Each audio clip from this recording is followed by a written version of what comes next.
Have you ever had that feeling that maybe there's more to the story? That the biblical text you know so well might actually hold a narrative that's been kind of overlooked for centuries? Well, today we're diving into sources that propose a pretty radical rereading of Scripture, one that centers on what they call a massive case of spiritual identity theft. So let's jump right in. Take a look at this number, 41,000. What in the world is that? Well, according to research our sources point to, that's how many distinct Christian denominations there are in the world today. It's a staggering figure, and it just screams division, and maybe even a little confusion, right? And the sources we're looking at today connect that huge number directly to this deep spiritual problem they've dubbed identity theft. It's this idea that for centuries, a lot of believers may have completely misunderstood who they are in the grand story of the Bible. Now, at the very heart of this identity crisis, the sources argue, is a concept you might have heard of called replacement theology. This is the long-standing belief that the Christian church basically inherited all the promises God made to the nation of Israel, effectively replacing them as the main characters. But what if that common understanding isn't the whole picture? To challenge that idea, the sources go straight to the New Testament. I mean, here you have the Apostle Paul writing that God's gifts and callings can't be revoked. They're irrevocable. The argument is pretty simple. If God's promises can't be taken back, then the ones he made to Israel have to still be on the table. So, to really get this, we have to go way, way back. Back to a time when the nation of Israel wasn't just one big happy family, but was actually two distinct houses with two very, very different destinies. And this whole division really starts with the blessings Jacob gave to his sons. You've got the kingship, the scepter, which was given to Judah. That's the line that leads to the Jewish people, and of course the Messiah.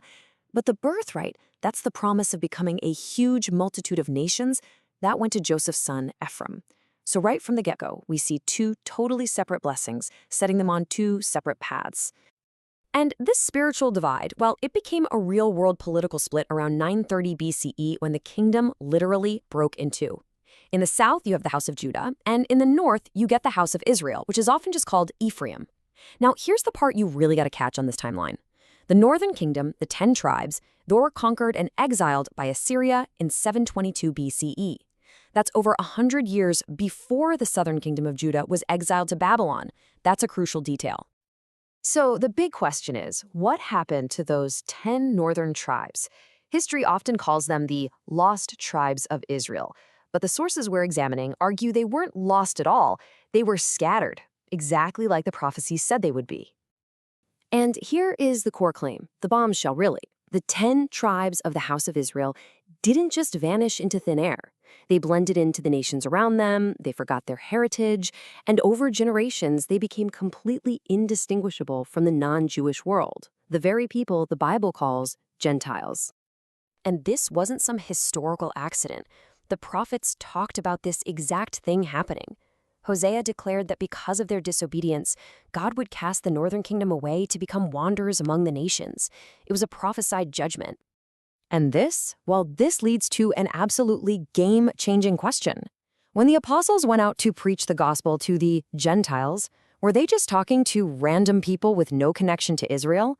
Or were they, maybe without even fully realizing it, reaching the long-lost descendants of those scattered northern tribes? The evidence for this, according to these sources, is hiding in plain sight in the book of Romans. When Paul is explaining God's grand plan for the Gentiles, he doesn't pull a new argument out of thin air. No, he directly quotes the ancient prophet Hosea, saying God will call a group my people who used to be not my people. Okay, so let's connect the dots. Who was Hosea talking about in the first place? His prophecy was aimed specifically at the scattered northern kingdom of Israel. They were the ones who were declared not my people. So by quoting this very verse, Paul is making a direct link. He's applying a prophecy about Israel's lost tribes to the Gentiles he's ministering to. So let's just boil it down to the crucial point here. The argument is that the New Testament isn't about a new group replacing an old one.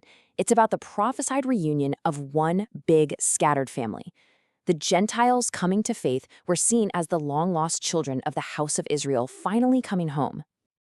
Okay, so if that's true, what was the Messiah's mission all about?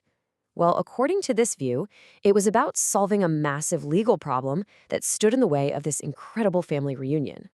The sources point to the book of Jeremiah, where God literally uses the language of divorce to describe his broken relationship with the northern kingdom because of their idolatry. But this created a huge issue. You see, according to God's own law in Deuteronomy, a man could not remarry a wife he had divorced. So God was in a bind, legally bound by his own word.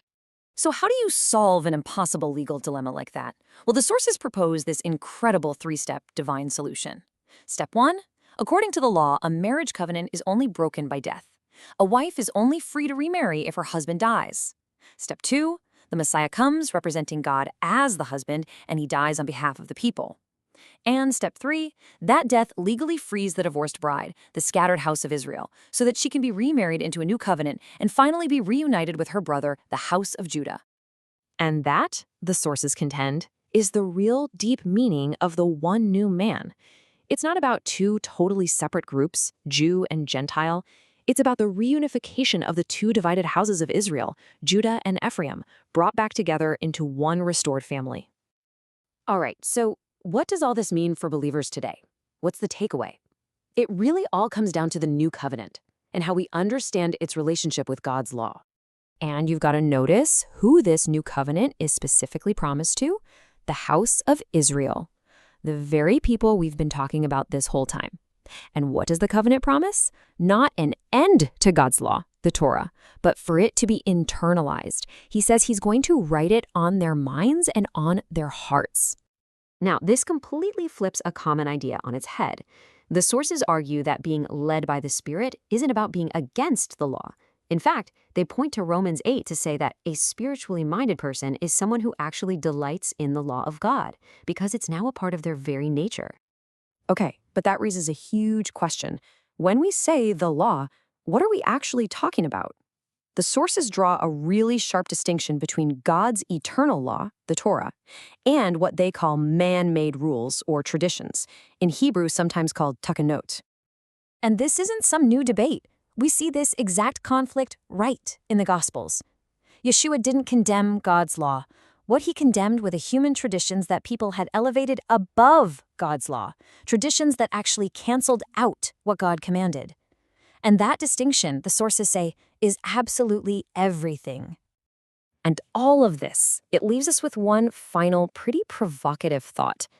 If these sources are right, and the Bible is one single, continuous story about the scattering and restoration of one family, well, what have we been missing all these years by reading it as two separate books? How might our whole understanding of faith, of prophecy, and even our own identity, how might it all change if we start seeing it as one unified story?